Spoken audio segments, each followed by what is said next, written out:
Hello বন্ধুরা, কেমন আছো তোমরা? আশা করছি তোমরা সবাই ভালো আছো। জানো তো, এই কয়েকদিন আমি একটু অসুস্থ ছিলাম, জ্বর সর্দি কাশি। আর আজকে বিকেলবেলা হঠাৎ ইচ্ছে করলো যে একটু চিজ মশলা তৈরি করি। আর এই চিজ মশলা তৈরির জন্য দেখো কী কী লাগছে। ঘরে তৈরি করা কিছু রুটি ছিল, এটাকে আমি একটু চিকন করে দেখো কেটে নিয়েছি। আর এখানে কর্নফ্লাওয়ার মেখে রেখেছি। এখানে রয়েছে পেঁয়াজ কুচি, মরিচ কুচি, এখানে কিছু লেবু কাটা, ম্যাগি মশলা এবং এখানে চিজ, আর এখানে চাট মশলা। তবে চলো আমরা প্রসেসে চলে যাই। দেখো আমি এখানে একটি প্যান বসিয়ে দিয়েছি এবং আগের থেকে চুলাটা জাল দিয়ে রেখেছি যেন তোমাদের সময় আমার নষ্ট করতে না হয়। আর দেখো, আমাদের প্রত্যেকের ঘরে কিছু না কিছু পুরনো রুটি থাকে। আর এই রুটিগুলোকে দেখো আমি এইভাবে কেটে নিয়েছি এবং জাস্ট খালি কর্নফ্লাওয়ার মেখে দিয়েছি। এবং এটাকে আমি এখন একটু লাল লাল করে ভেজে নেব। বিকেলে চায়ের সাথে এটা আশা করছি খুব জমে যাবে। এই চিজ মশলা তৈরির জন্য তোমরা ঘরে থাকা পুরনো যদি রুটি থাকে সেটাকে সুন্দর করে সিজার দিয়ে চিকন চিকন করে কেটে নেবে। কেটে নিয়ে তারপরে এখানে কিছু কর্নফ্লাওয়ার ছিটিয়ে রাখবে, ঠিক যেমন দেখো আমি এইভাবে রেখেছি। আর তেল গরম করে ফ্রাই প্যানে এটাকে গরম করবে এবং খুব কড়া করে ভেজে নেবে। দেখো কি সুন্দর ফুলছে। তোমাদেরকে আমি সম্পূর্ণটা সুন্দর করে দেখিয়ে দেব। যে বৃষ্টি পড়ছে আর সর্দি কাশিতে কিছুই খেতে ইচ্ছে করে না, তখন মনে হয় যেন একটু ঝাল খাই। আর চায়ের সাথে এই যে বিকেলের এই রেসিপিটি সুন্দর জমে যাবে। দেখো কি সুন্দর ভাজা হয়ে যাচ্ছে। তোমরা একটু লালচে লালচে করে ভেজে নেবে। ঘরের তৈরি জিনিসের তো সবসময় সব কিছু ভালোই লাগে। দেখো, দেখতে পাচ্ছ সবাই? এই যে দেখো, তোমাদেরকে আমি ভাজাটাও দেখিয়ে দিব। এই দেখো, এভাবে তুলে ভাজা হয়ে গেলে একটা প্লেটে তুলে নেবে। পরে আমি তোমাদেরকে করে মেখে দেখিয়ে দিব, ঠিক আছে?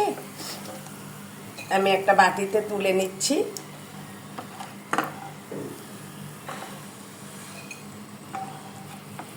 দেখো, তুলে নিচ্ছি। আবার আমি এখানে যেগুলি আছে সবগুলি ঢেলে দেব। একবারে ভেজে নিই। জাস্ট শুধু এটাকে ভেজে নেবে, আর কিচ্ছু না। আর বাকি সব মশলা আমরা মেখে নেব। এটা ভাজা হোক, লাল করে ভেজে নিতে হবে। লাল এবং কড়া হলেই হয়ে যাবে।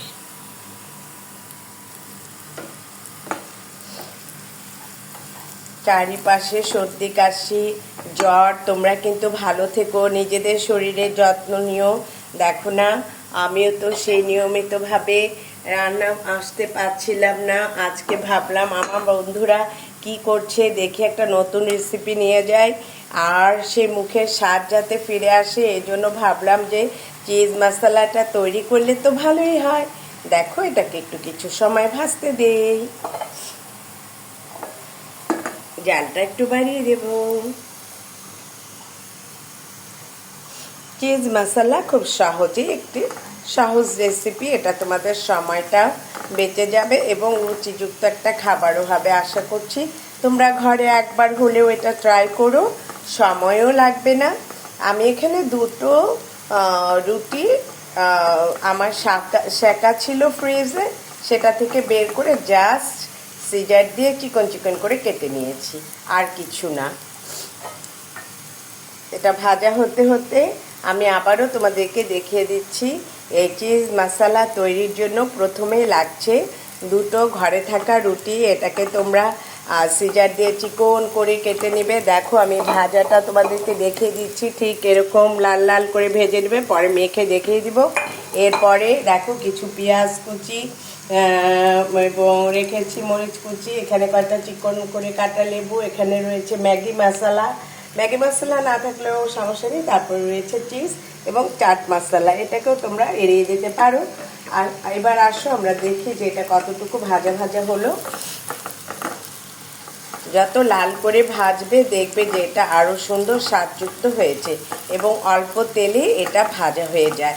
দেখো লাল লাল হয়ে যাচ্ছে। এবার জাস্ট এটাকে আমি নামিয়ে নিব এবং কিভাবে এটাকে তৈরি করব সেটাও তোমাদের সামনে দেখিয়ে দিব।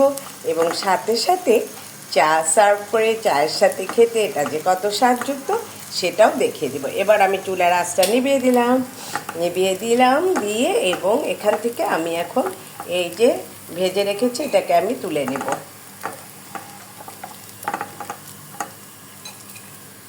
এটার সাথে যদি তোমাদের ঘরে একটু চানাচুর থাকে সেটাও যদি মিক্স করতে পারো তবে খুবই স্বাদযুক্ত হবে, এটা আর একটু স্বাদ।